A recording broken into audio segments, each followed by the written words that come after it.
The county called it a resettlement auction, which was the kind of name that made something uncomfortable sound like something practical, which was how the county preferred to handle things it could not quite explain. Millhaven, Colorado sat at the base of the Rockies in the fall of 1883, the kind of town that had arrived before anyone planned it, built around a mining operation that had since exhausted itself and left the people behind to find other reasons to stay. Most of them had found reasons. The land was good enough for cattle. The winters were hard but survivable, and the railroad had promised to come through, which it had not yet done. But the promise alone was enough to keep a certain kind of person in place. The resettlement auction happened twice a year in spring and fall in the square between the general store and the livery.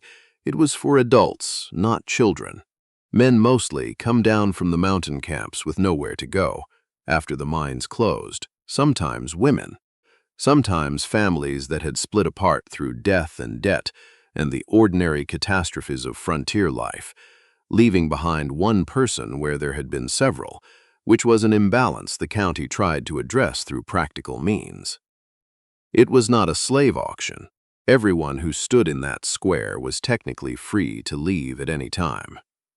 The money that changed hands covered the county's administrative costs and secured a formal work arrangement with a contract period, which was different from what it looked like.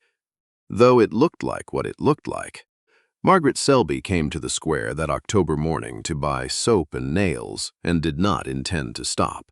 She was 29 years old, a widow of 2 years, and she ran a cattle operation outside Millhaven on 400 acres that her husband's family had homesteaded, and her husband had left her when the fever took him in the autumn of 1881. She had not expected to inherit the land. She and Preston Selby had been married 3 years and had no children, and she had assumed in that vague way people assume things about the future when they expect to have more of it, that these questions would resolve themselves in time. They had not resolved themselves. Preston had died. His brother in Missouri had written a letter expressing interest in the land. Margaret had written back expressing that the land was hers, which the county had confirmed and which Preston's brother had not written again about, which was the closest thing to resolution the situation had produced.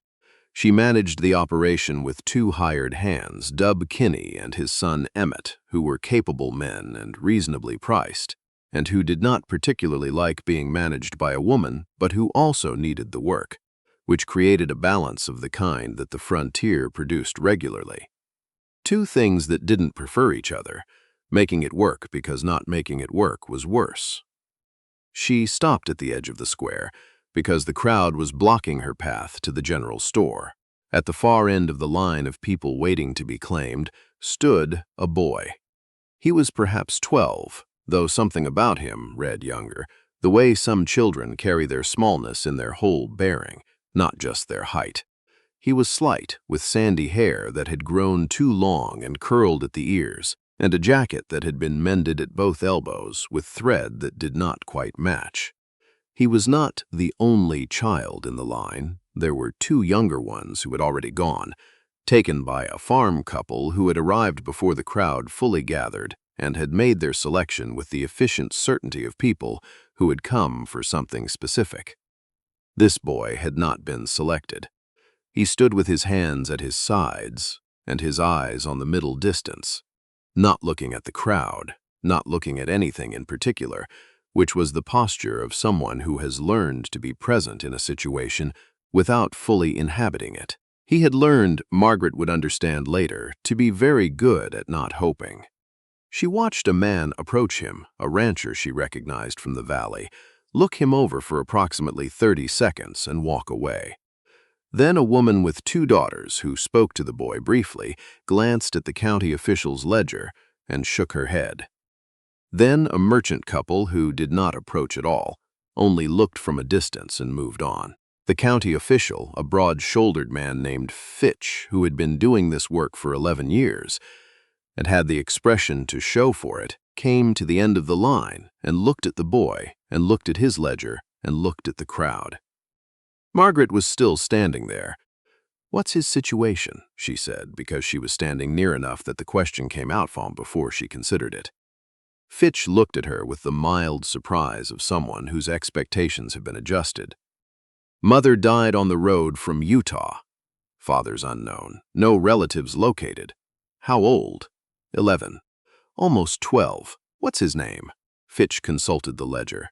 "Birch, Henry Birch." He paused. "He doesn't talk much. Hasn't said more than 10 words since the county took him in." Margaret looked at the boy. Henry Birch, who had during this exchange not looked at her.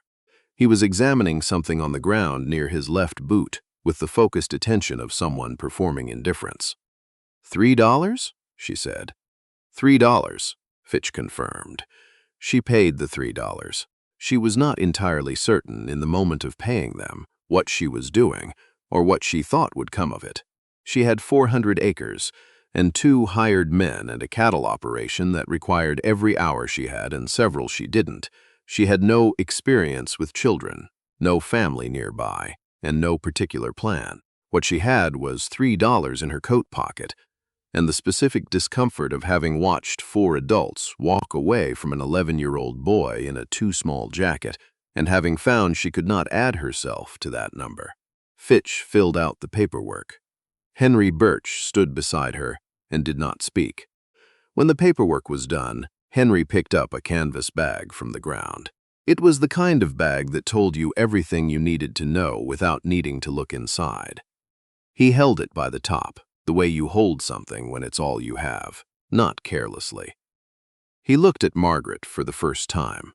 His eyes were gray and careful, and they did what eyes do when they have learned to assess a situation quickly.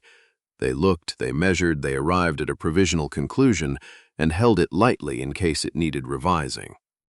"Are you the one who bought me?" he said. "Yes," she said.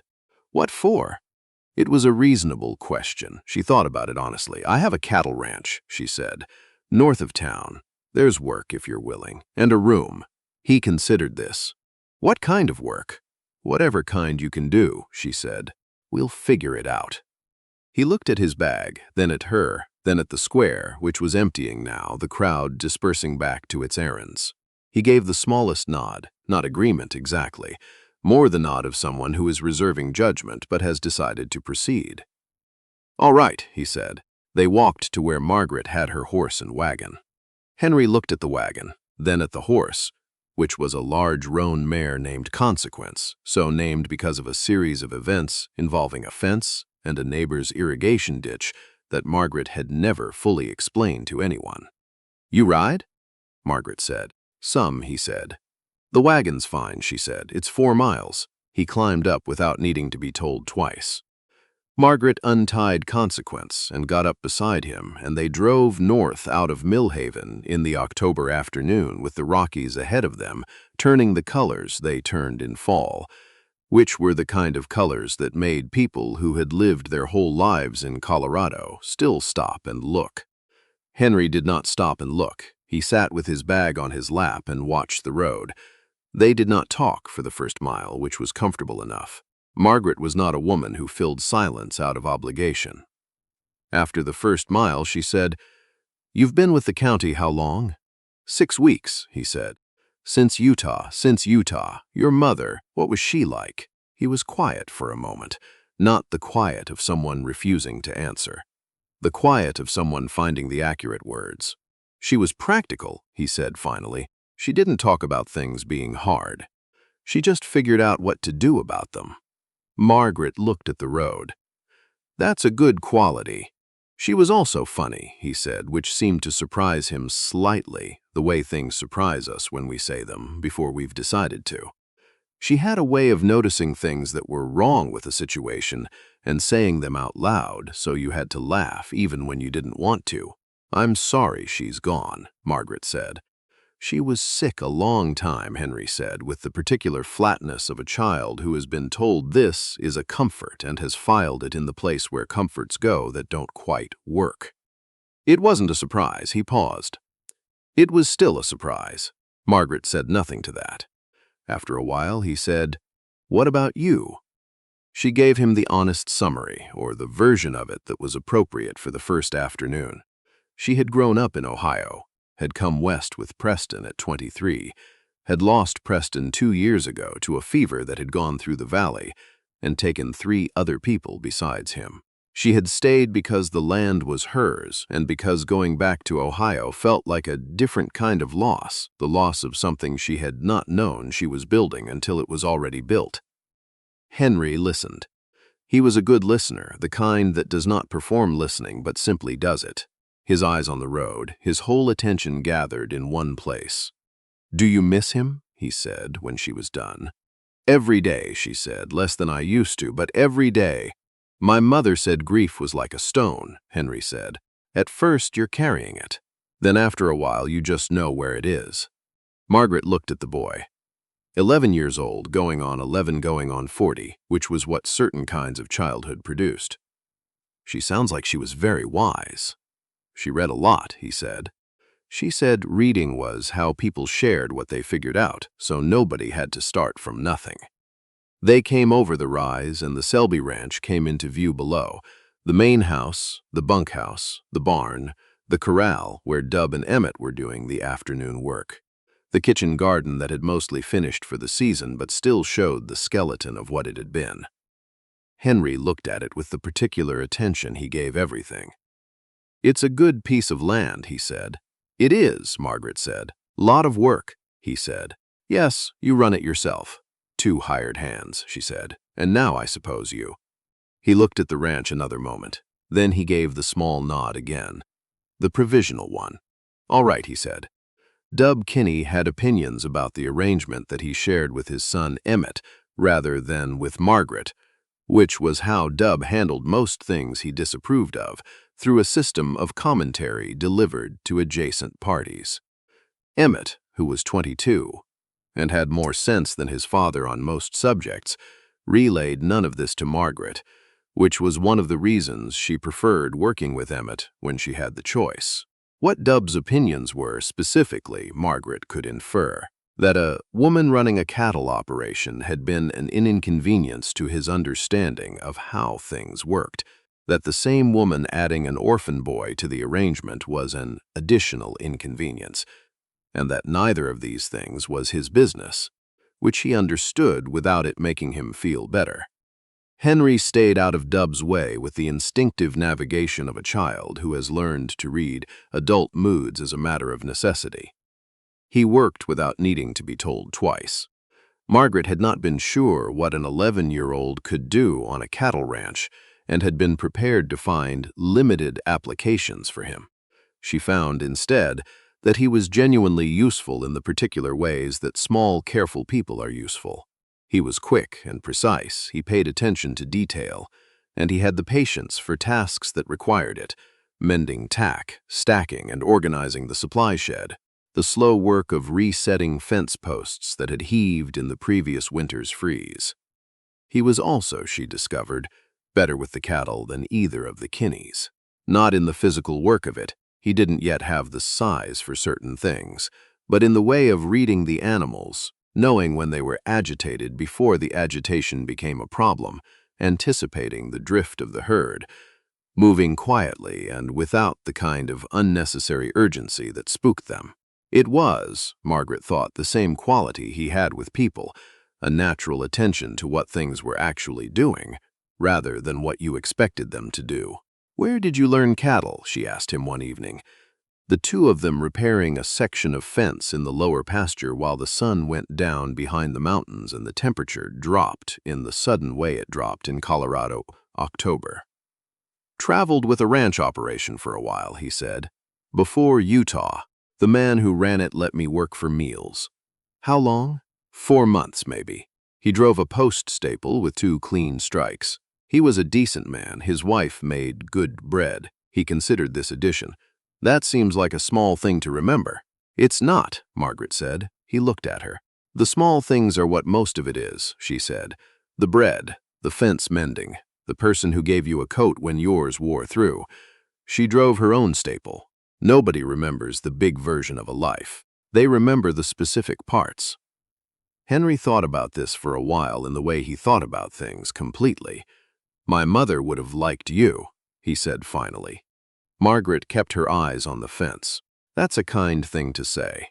"It's not kindness," he said, with the precision that was one of his consistent qualities. "It's accurate."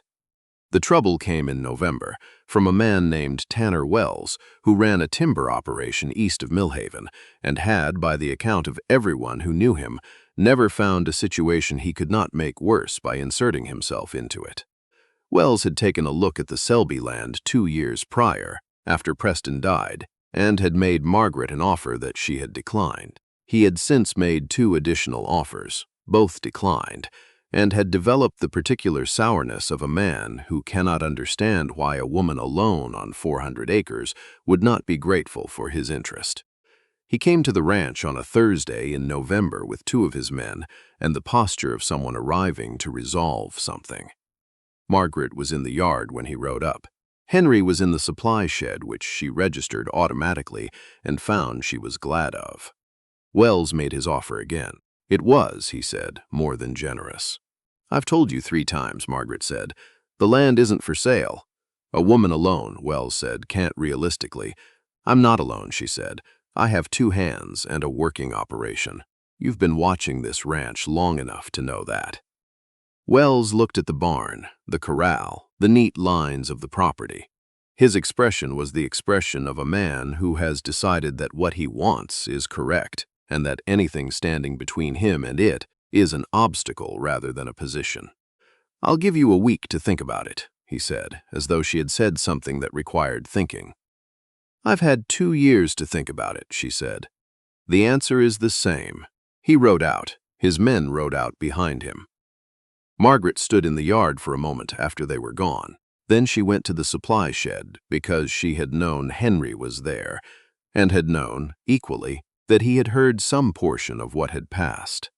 He was reorganizing the tool wall with the focused attention of someone doing a job they had assigned themselves, which was what he did when something was bothering him.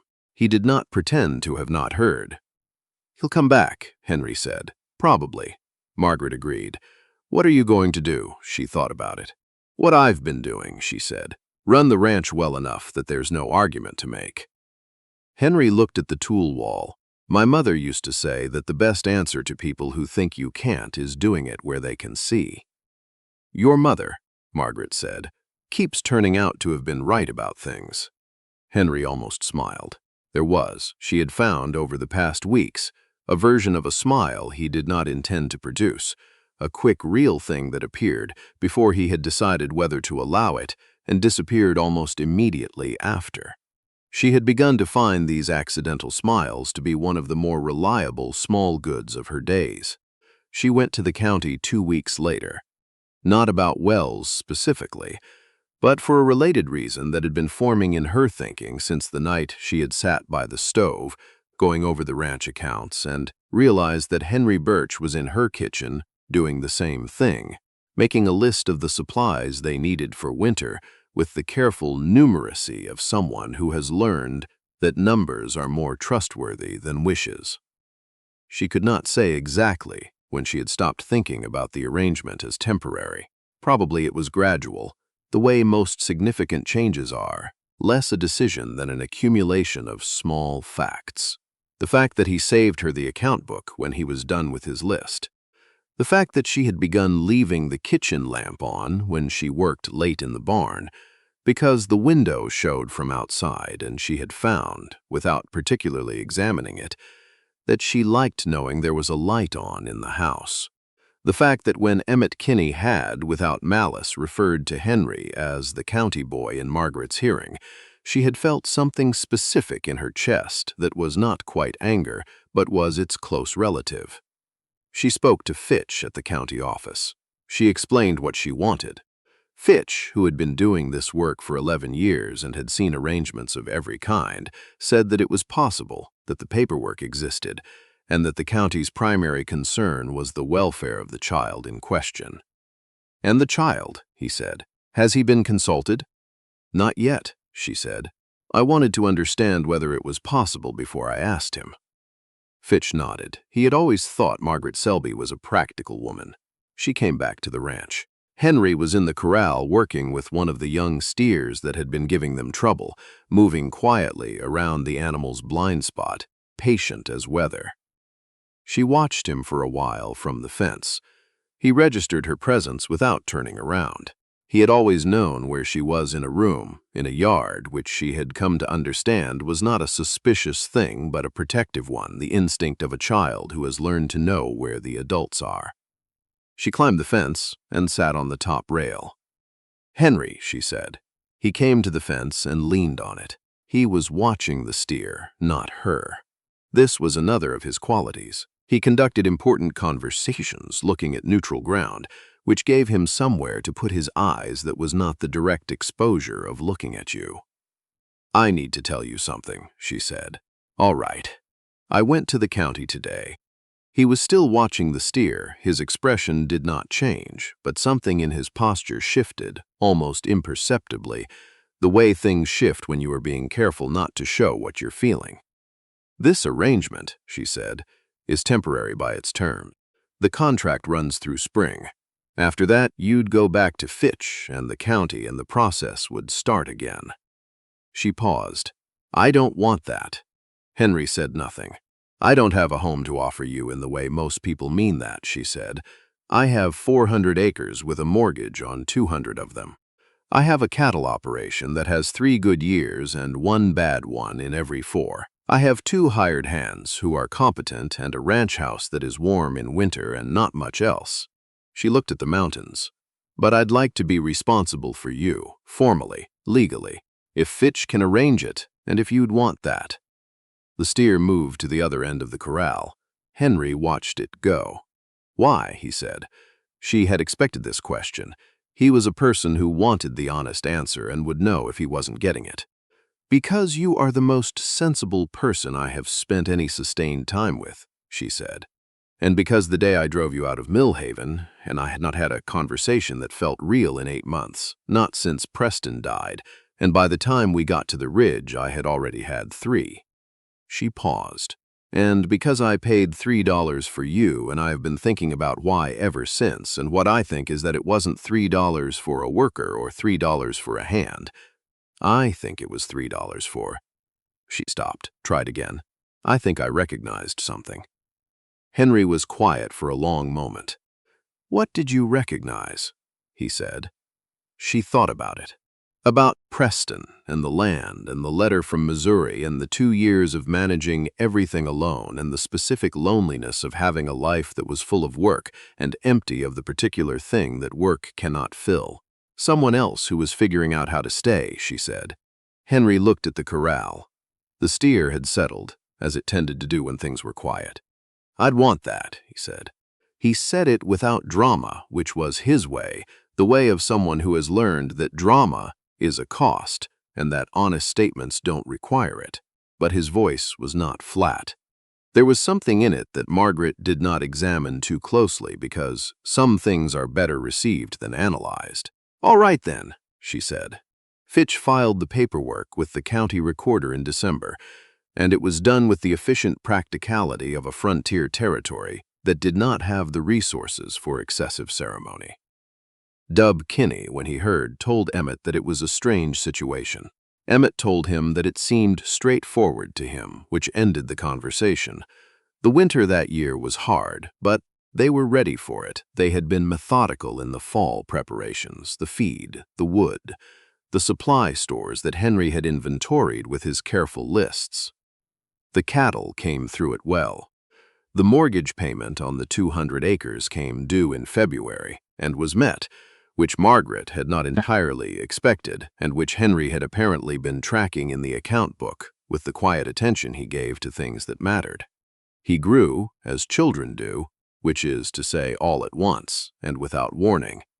By spring he was 2 inches taller, and his voice had begun the irregular business of changing, and he had developed opinions about which of the ranch horses were worth the feed and which were not, which he shared with Margaret with the directness of someone who has been told that his observations are valued and has tested this and found it to be true. He read everything in the house, which was not a great deal, and sent away for more, which Margaret paid for without comment. He taught himself a working knowledge of surveying from a manual he had found in the supply shed, left behind by some previous occupant of the land, and applied it to making a proper map of the property boundaries, which turned out to be useful when Tanner Wells, in the spring, made a claim about the fence line on the east boundary. He was wrong about the fence line. Henry could demonstrate that he was wrong. Wells went away with less certainty than he had arrived with, which did not make him pleasant but made him quieter, which was the better of the two available outcomes. "How did you know to do that?" Margaret asked after. "The map?" He shrugged. The fence line was close to the boundary and he kept looking at it. It seemed like the kind of thing he might try.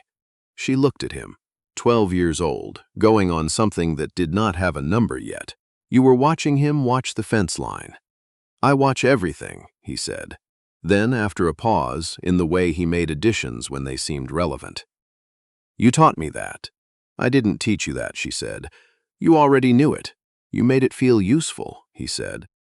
"That's not the same as not teaching." She let it sit. Some arguments weren't worth having, and besides, he might have been right.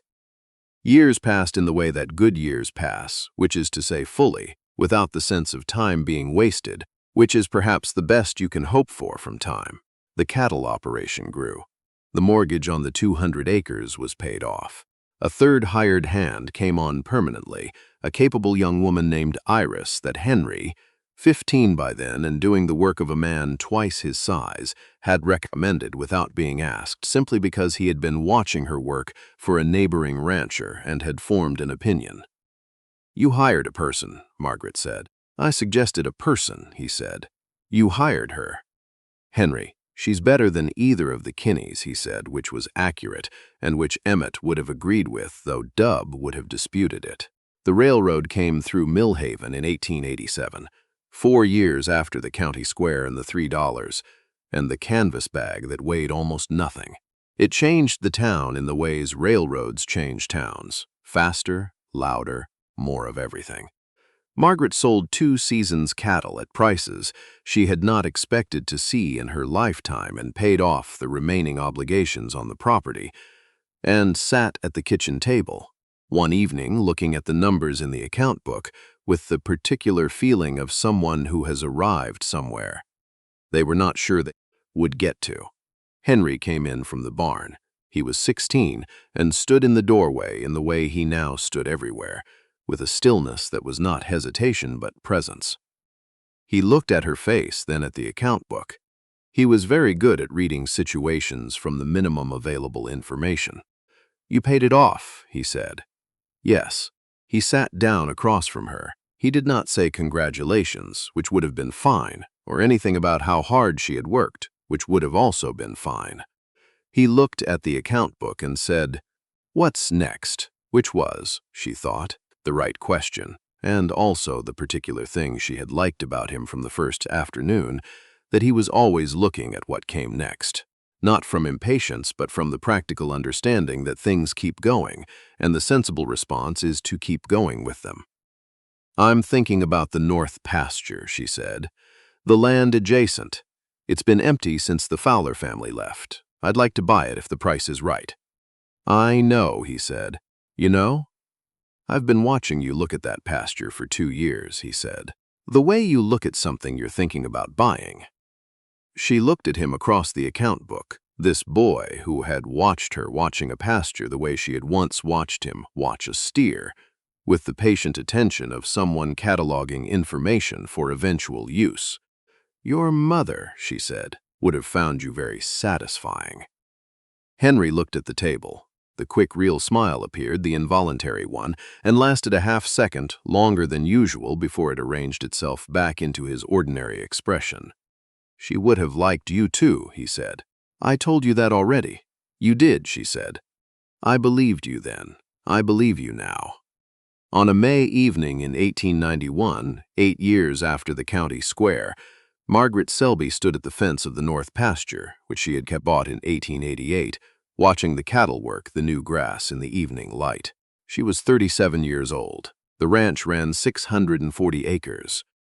Henry was 19 and was, by the general estimation of every rancher in the valley, one of the better cattlemen in the county, which he would have disputed on the grounds that there were people with more experience, which was technically true and practically beside the point. He came to find her at the fence, as he usually found her at the end of a day, because they had fallen into the habit of ending the day the same way.